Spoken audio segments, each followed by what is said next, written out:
आता आपण केपलरचे लॉज समजून घेऊया.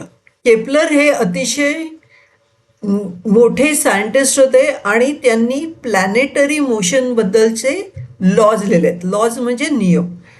प्लॅनेटरी मोशन म्हणजे काय? ग्रह जसे सूर्याभोवती फिरतात, प्लॅनेट म्हणजे ग्रह, ग्रह जसे सूर्याभोवती फिरतात ते काही नियम पाळतात. आणि ते कुठले नियम आहेत? ते 3 नियम आहेत आणि त्याला केपलरचे लॉज म्हणतात. आणि ते ह्याच्यावरती 10वीला परीक्षेत हमखास प्रश्न विचारला जातो. तर हे तिन्ही लॉज नीट समजून घ्यायचे आणि पाठ करायचे. तर पहिला लॉ समजण्याच्या अगोदर आपण एलिप्स हा शब्द समजून घेऊया. एलिप्स हा एक आकार आहे. तो कसा आकार आहे? जरा चपट असलेल्या सर्कल सारखा आहे, म्हणजे अंड्यासारखा आकार आहे. तो कुठे मिळतो, कसा मिळतो? जर तुम्ही एक कोन असा ठेवलात आणि कोनला फ्लॅट सरफेसने कापलं तर जो आकार मिळतो तो सर्कल. पण तेच फ्लॅट सरफेस तुम्ही जरा तिरकं करून कापलं तर जो आकार मिळतो तो एलिप्स.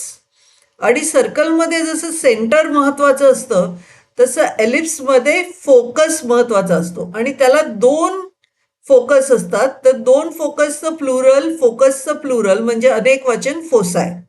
तर F1 फोकस असतं आणि F2 फोकस असतं. तर केपलरचा फर्स्ट लॉ काय म्हणतो की सूर्य आहे ना तो एका फोकसला आहे आणि प्लॅनेट आहेत ते एलिप्सच्या आकारामध्ये गोल गोल सूर्याभोवती फिरतात. ओके, हे लक्षात ठेवायचं. Kepler's first law, the orbit, orbit म्हणजे काय? त्यांचा जो सर्क्युलर पाथ आहे तो path of the planet, the orbit of the planet is an ellipse with sun at one of the foci. हा झाला लॉ. पण त्याच्याबरोबर ना आणि 3 गोष्टी लक्षात ठेवायच्या. प्लॅनेट आहे ना तिचा स्पीड कॉन्स्टंट नसतो, म्हणजे कधी कधी ती हळू जाते, कधी कधी फास्ट जाते.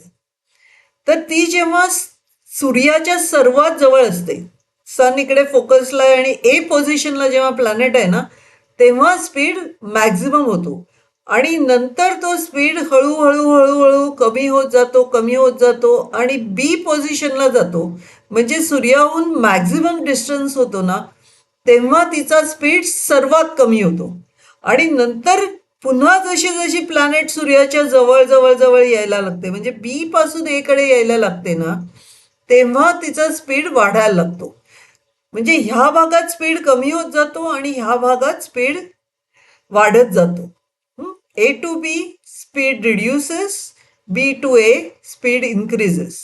Speed is maximum at A and minimum at B. Speed of the planet is not constant. It is faster when it is closer to the sun. A maximum speed. Speed increases from B to A. B पासून A वर जाताना speed increase होते. It slows down when it is farther from the sun. आणि मग हळूहळू हळूहळू लांब जशी जाते सन पासून तेव्हा काय होतं, त्याचा स्पीड कमी होत जातो. B minimum speed. Speed decreases from A to B, म्हणजे स्पीड ए टू बी मध्ये कमी होते. केपलरचा दुसरा लॉ समजून घेऊया. त्याला लॉ ऑफ एरियाज पण म्हणतात. तर आधी समजून घेऊया काय हा लॉ ऑफ एरिया आहे. तर आता सपोज इथे सन आहे, हे सूर्याची पोझिशन आहे आणि प्लॅनेट, एकच प्लॅनेट फिरते बरं का सगळीकडे. तर ही एक ए पोझिशनला आहे आणि 10 दिवसांनी ती बी पोझिशनला गेली. तर ही जी एरिया आहे ASB ती आपण समजूया 400 आहे, काहीतरी युनिट्स, 400 स्क्वेअर युनिट्स आहे. त्याच्यानंतर ती अशी गेली गेली गेली आणि मग नंतर इकडे आली, सी पोझिशनला आली आणि सी नंतर नंतरच्या 10 दिवसात डी पोझिशनला गेली. तर ही जी एरिया आहे ती आपण एरिया 2 समजूया. एरिया काय? SCD. ओके. पुन्हा 30 प्लॅनेट पुढे पुढे पुढे पुढे गेली आणि ई पोझिशनला आली आणि E2F हे अंतर तिने पुन्हा 10 दिवसात ही एरिया नंबर 3 जर तिने त्याला स्वीपिंग द एरिया म्हणतात. म्हणजे काइंड ऑफ पार पाडली. ओके, ई आणि एफ मध्ये किती एरिया घेतली तिने? ESF अशा ह्या 3 एरिया झाले, 1 2 3. आता ही जर एरिया 400 स्क्वेअर युनिट्स असेल 10 दिवसातली, तर ही देखील एरिया 400 स्क्वेअर फीटच असणार. कारण ही पण वेळ किती आहे? 10 दिवस आहे. सी पासून डी ला जायला तिला 10 दिवसच लागले. त्याचप्रमाणे ही जी एरिया आहे, एरिया नंबर 3, ती पण 400 स्क्वेअर युनिटच असणार. कारण ई पासून एफ वर जायला त्याला 10 दिवस लागलेत. आणि तुम्हाला माहिती आहे की हळूहळू स्पीड कमी होतो, त्यामुळे हे जी 2 पॉइंट्स आहेत ते जरा जवळ दिसतात, आणि आणखीन स्पीड कमी झाल्यामुळे हे 2 पॉइंट्स आहेत ते असे जवळ दिसतात, right.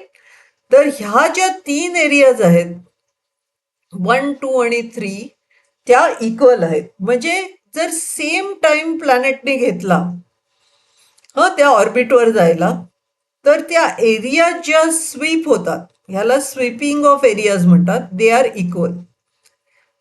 Kepler's second law, the line joining the planet and the sun, line joining the planet and the sun sweeps equal areas in equal interval of time. म्हणजे हे 10 दिवसात ए टू बी अंतर असेल, हे पण अंतर 10 दिवसात असेल, आणि हे पण अंतर 10 दिवसात असेल, तर ह्या ज्या एरिया तिन्ही आहेत त्या इक्वल आहेत. The line joining the planet and the sun sweeps equal areas in equal interval of time. This is also called law of areas. इकडे लिहिलेलं आहे ते.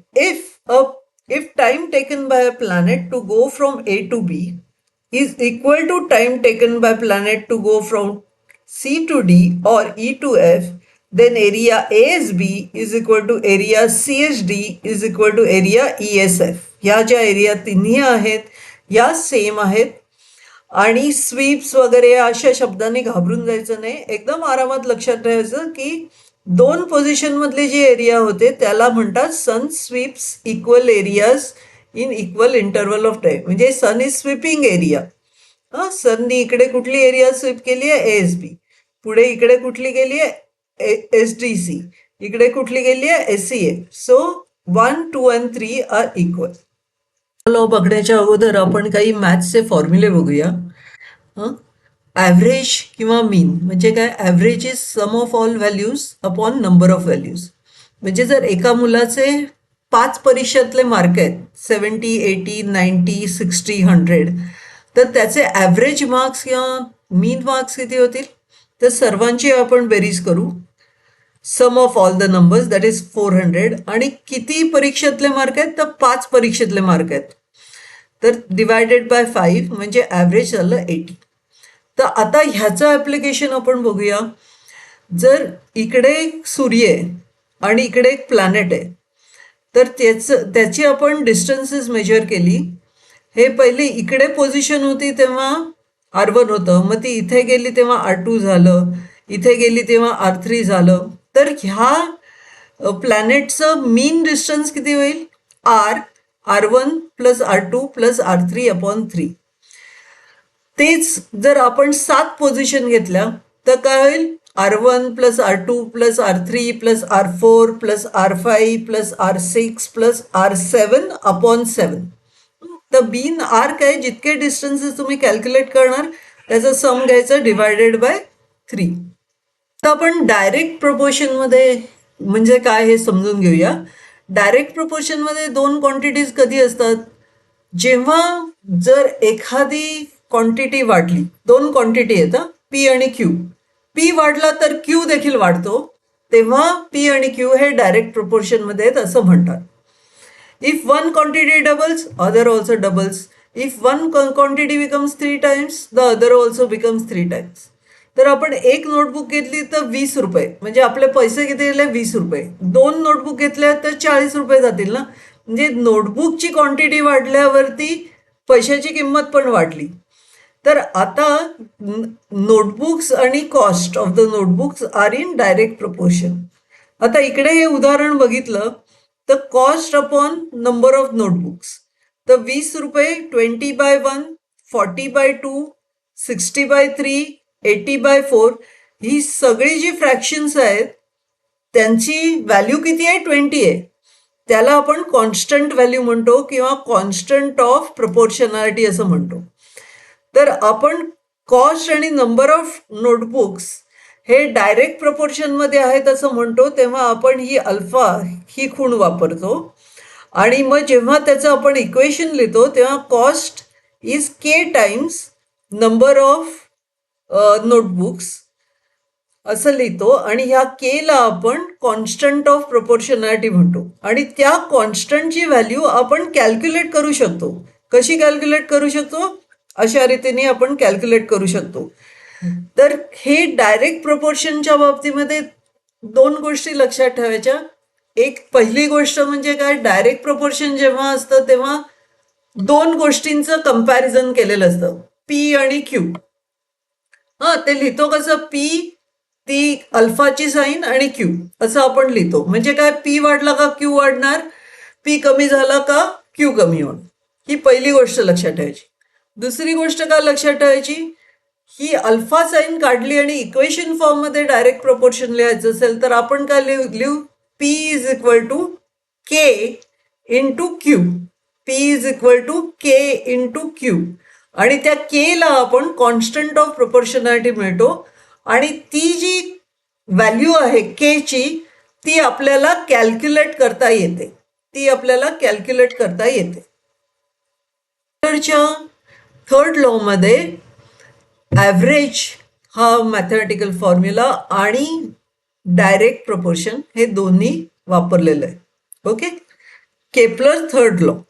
आता जर ही प्लॅनेट आहे ती कॅपिटल टी टाइम घेत असेल सूर्याभोवती जायला, आणि त्याचं ॲव्हरेज डिस्टन्स किंवा mean distance from the sun जर आर असेल तर T square is directly proportional to R cube. म्हणजे टी स्क्वेअर वाढला तर आर क्यूब वाढणार. असा हा लॉ आहे.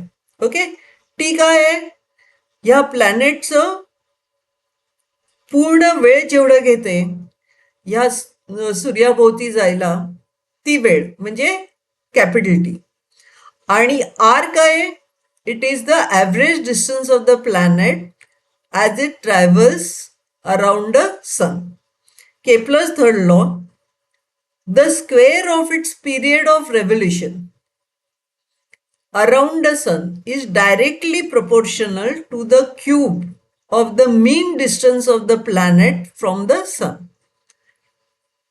If r is the average distance of the planet from the sun and t is its period of revolution. Period of revolution म्हणजे काय, एक सर्कल कंप्लीट करायला लागणारा टाइम. जसं काय, सूर्याभोवती पृथ्वीचं पिरियड ऑफ रेव्होल्युशन काय 24 आवर्स किंवा 1 डे.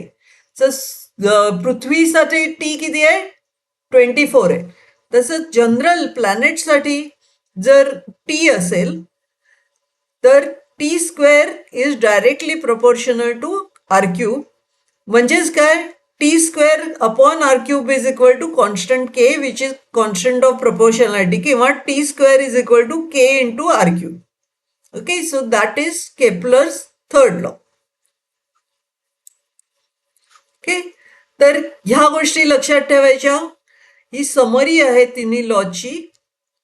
योहान्स केपलर, इकडे ना जेचा उच्चार यो होतो. 1571 to 1630 was a German astronomer and a mathematician. What is Kepler's first law? The orbit of a planet is an ellipse with the sun at one of the foci. What is Kepler's second law? The line joining the planet and the sun sweeps equal areas in equal intervals of time. What is Kepler's third law? The square of the time period of revolution around the sun is directly proportional to the cube of the mean distance of the planet from the sun. That is, t square is directly proportional to r cube, or t square upon r cube is a constant. So Kepler's law, first law of orbit, second law of area, third law of time period, t square directly proportional to r cube.